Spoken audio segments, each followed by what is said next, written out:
ஆன்மீக அன்பர்களுக்கு வணக்கம். நான் உங்கள் ஜோதிடர் ரவிச்சந்திரன், திருச்சி மேட்டுப்பாளையத்திலிருந்து. புரட்டாசி மாத ராசி பலன் எப்படி இருக்கும் 2025 வருஷம், இந்த புரட்டாசி மாதம் 12 ராசிக்கும் எப்படி இருக்கும் அப்படிங்கிற ஒரு விஷயத்தை இந்த வீடியோ வாயிலாக உங்கள்கிட்ட நான் ஷேர் பண்ணிக்கிறேன். என்ன சார் எல்லோரும் தான் ராசி பலன் சொல்கிறாங்க, மாத பலன் சொல்கிறாங்க, நீங்கள் என்ன சார் அப்படி வித்தியாசமாக சொல்ல போகிறீங்க அப்படின்னா, எல்லாருமே சொல்கிறதுக்கும் நம்ம சொல்கிறதுக்கும் ஒரு சின்ன வித்தியாசம் இருக்கும். ஏன்னா ஒரு ஜோதிடருடைய ராசி பலன் இன்னொரு ஜோதிடருடைய ராசி பலன் வந்து பார்த்திங்கன்னா ஒருத்தங்களுக்கு பொருந்தி இருக்கும், இன்னொருத்தங்களுக்கு பொருந்தாது. பொருந்தாதவங்களுக்கு அந்த விஷயம் வந்து யாருக்கு பொருந்தலையோ அது இன்னொருத்தங்களுக்கு பொருந்தி இருக்கும் அப்படின்னு ஒரு அமைப்பு வச்சுக்கலாம். சரி, நீங்கள் எதை பற்றி சொல்ல போகிறீங்க, இந்த புரட்டாசி மாதம் என்ன செய்யலாம், என்ன செய்யக்கூடாது, இதை பற்றி தான் நம்ம இதில் விரிவாக பார்க்க போகிறோம். ஃபஸ்ட்டு நம்மளுடைய முதலீடு செய்யலாமா செய்ய வேணாமா அப்படிங்கிற ஒரு கேள்வி.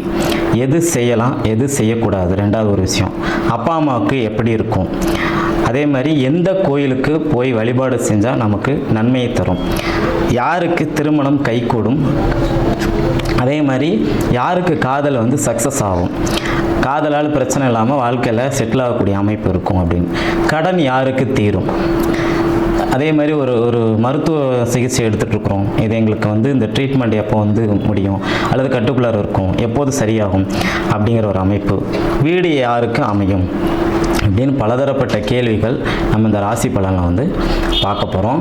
மீனராசி ஆன்மீக அன்பர்களே, உங்களுக்கு இந்த புரட்டாசி மாதம் எப்படி இருக்கும், எது செய்யலாம் எது செய்யக்கூடாது, அதே மாதிரி பார்த்திங்கன்னா எதில் முதலீடு செய்யலாம் எதில் முதலீடு செய்யக்கூடாது, எந்த தெய்வங்களை வணங்கலாம், தொழில் எப்படி இருக்கும், இந்த காதல் சார்ந்த விஷயங்கள் எப்படி இருக்கும், திருமணம் யாருக்கு அமையும் அப்படிங்கிற ஒரு விஷயத்தை தான் இந்த வீடியோவில் பார்க்க போகிறோம். நல்லா பார்த்துங்க. ஃபஸ்ட்டு வந்து பார்த்திங்கன்னா உங்களுடைய தொழில் பார்த்துக்கலாம். உங்களுடைய ராசியிலேயே புரட்டாசி மாதத்தில் பிறந்த மீனராசிக்காரங்களே, உங்களுடைய ராசியிலே சனி பகவான் இருக்கிறார். உங்களுடைய ராசியில் சனி பகவான் இருக்கும்போது ஒரு முடிவுகளை எடுக்க தடுமாறுவீங்க, சரிங்களா? அதே மாதிரி அவசரப்பட்டு ஒரு விஷயத்தை செஞ்சுட்டு பின்னாடி உட்காந்து வருத்தப்படுவீங்க. இந்த ரெண்டு வேலையும் கொஞ்சம் நீங்கள் நிதானிக்கணும். முடிவுகளை எடுக்க தாமதிக்க வேண்டாம், ஓகேங்களா? அதே நேரத்தில் டக்குன்னு ஒரு முடிவு எடுக்க வேண்டாம். இதற்கும் அதற்கும் நடுப்புற ஒரு விஷயத்தை ஒரு அவசரப்பட்டு ஒரு முடிவு எடுத்திங்கன்னா பதறிய காரியம் சிதறி போகும் அப்படிங்கிறது இந்த மீனராசிக்காரங்களுக்கு இப்போ அது ஆப்டாக இருக்கும். ஏன்னா உங்கள் ராசிக்குள்ளாரையே சனி பகவான் இருக்கிறார், ஜென்மத்திலேயே சனி இருக்கிறார், ஓகேங்களா? அப்போது என்ன அமைப்புக்காக இதை சொல்கிறோம் அப்படின்னா, இக்கரைக்கு அக்கறை பச்சைன்னு சொல்லுவாங்க. நீங்கள் ஒரு அமைப்பில் இருக்கும்போது உங்களுக்கு இப்போ இருக்கிற வாழ்க்கை முறையை வாழுங்க. புதுசாக எந்த முதலீடும் நீங்கள் தொடங்க வேண்டாம், மீனராசிக்கு மட்டும். அதே மாதிரி எந்த முதலீடும் தொடங்கக்கூடாது. எந்த புதுசாக நமக்கு அறிமுகமான நண்பர்கள்கிட்ட முதல்ல நம்ம ரொம்ப ஓவராக அவங்ககிட்ட ஃப்ரெண்ட்ஷிப்பும் வச்சுக்கூடாது. இந்த ரெண்டு விஷயத்தை அடிக்கோடிட்டு பார்த்துக்கணும். இவங்களாலலாம் இவங்களுக்கு இந்த மீனராசிக்காரங்களுக்கு புரட்டாசி மாதத்தில் பிரச்சனை வரும். இதுதான் செய்யக்கூடாத ஒரு விஷயம். தாய் தந்தையருக்கு வந்து பார்த்திங்கன்னா தாய்க்கு அமைப்பு சரியில்லை, சரிங்களா? தாய்க்கு ஒரு கண்டம் அல்லது ஒரு விபத்து, சரிங்களா? இந்த மாதிரி ஏதாவது ஒரு மருத்துவ செலவு இதெல்லாம் தாய்க்கு வரும். தந்தைக்கு பொறுத்த வரைக்கும் பிரச்சனை கிடையாது, தந்தை நல்ல அமைப்பு இருக்குது அப்படின்னு சொல்லலாம். அதே மாதிரி கோயிலுங்கிறது வந்து பார்த்திங்கன்னா இந்த மீனராசிக்காரங்களை பொறுத்த வரைக்கும் முருகப்பெருமான் மிக சிறப்பு. அதுலேயுமே திருச்செந்தூர் முருகன் ரொம்ப ஸ்பெஷல் இவங்களுக்கு மீனராசிக்காரங்களுக்கு, ஓகேங்களா?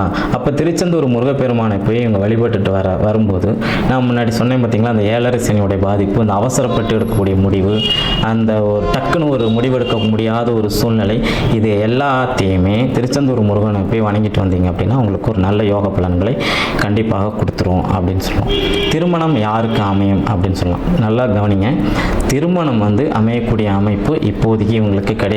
ஆனால் 2026 வருஷம் இந்த மீனராசிக்காரங்களுக்கு புரட்டாசி மாதத்தில் பிறந்தவங்களுக்கு 2026 வருஷம் திருமணம் அமையும். இந்த வருஷம் இல்லை, புரட்டாசி மாதத்தில் இல்லை அப்படின்னு சொல்லலாம். அதே மாதிரி பார்த்திங்கன்னா காதல் கை கூடுமா அப்படின்னா, காதலை உங்களால் ஏற்றுக்கவும் முடியாது, அதை விளக்கவும் முடியாது.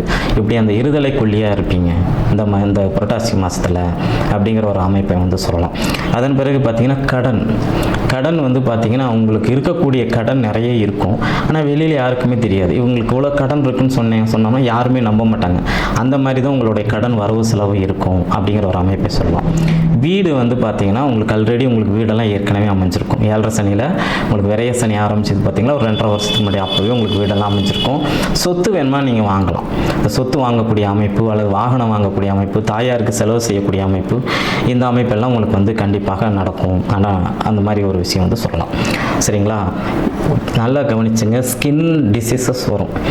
சோப்பை மாற்றி மாற்றி போட்டு குளிக்காதீங்க. அதே மாதிரி பார்த்தீங்கன்னா ஏதாவது ஒரு ஆன்மீக தலங்களுக்கு போங்க. இன்ப சுற்றுலா போயிட்டு வாங்க. ஆன்மீக சுற்றுலாவுக்கு போயிட்டு வாங்க. இன்ப சுற்றுலாவும் ஆன்மீக சுற்றுலாவும் கலந்த மாதிரி போயிட்டு வாங்க. அது மாதிரி போயிட்டு வரும்போது பார்த்தீங்கன்னா உங்களுக்கு அந்த மன அழுத்தம், மன இறுக்கம், இது ரெண்டுமே பார்த்தீங்கன்னா உங்களை விட்டு தூரம் போயிடும் அப்படிங்கிற ஒரு அமைப்பை வந்து சொல்லலாம். மீனராசிக்காரங்கள் நீங்கள் ஸ்பெஷலாக நீங்கள் இது பண்ணணும் அப்படின்னா ஒரு சின்ன அட்வைஸு. மீனராசியில் பிறந்தவங்க பெரும்பாலான பேருக்கு நான் சொல்லக்கூடிய ஒரு விஷயம், இது எல்லாரும் ஃபாலோ பண்ணுறீங்களா இல்லையான்னு எனக்கு தெரியல. முடிஞ்சால் நீங்கள் மீன் சாப்பிடாமல் இருங்க. சரிங்களா? இல்லை சார் என்னால் மீன் சாப்பிடாமல் இருக்க முடியாது, மீனை வந்து பார்த்தாவே மீன் கடையில் பார்க்கும்போதே எனக்கு வந்து எச்சில் ஊறுது அப்படின்னு நீங்கள் சொன்னீங்க அப்படின்னா மீன் சாப்பிடக்கூடிய ஒரு தன்மையை வந்து குறைச்சிக்குங்க அப்படிங்கிற ஒரு அமைப்பு. அதே மாதிரி உங்களுடைய சொந்தக்காரங்களை, உங்கள் அம்மா சைடோ உங்களுடைய அப்பா சைடோ யாராவது ஒருத்தவங்க உடல்நிலை சரியில்லாமல் இருந்தால் உடனே போய் பார்த்துட்டு வந்துடுங்க. சரிங்களா? அவங்ககிட்ட ஆசீர்வாதம் வாங்கிட்டு வாங்க. உங்களுக்கு நல்ல ஒரு சிறப்பான ஒரு பலன் தரும். புரட்டாசி மாதம் உங்களுக்கு மீனராசிக்காரங்களுக்கு கண்டிப்பாக ஆவரேஜாக ஒரு சில நல்ல பலன்கள் நிச்சயமாக நடக்கும். ஏன்னா ஜென்ம ராசிக்குள்ளார சனி பகவான் இருக்கிறனால அதுவும் நம்ம வந்து கருத்தில் கொண்டு தான் பலன் சொல்லணும். அதில் பெரிய அளவில் ஒரு பாதிப்பு இருக்காது அப்படிங்கிற ஒரு அமைப்பை வந்து சொல்லலாம். மொத்தத்தில் உங்களுக்கு ஆவரேஜான நல்ல பலன்கள் இந்த புரட்டாசி மாதத்தில் நிச்சயமாக இருக்கும் அப்படின்னு சொல்லலாம்.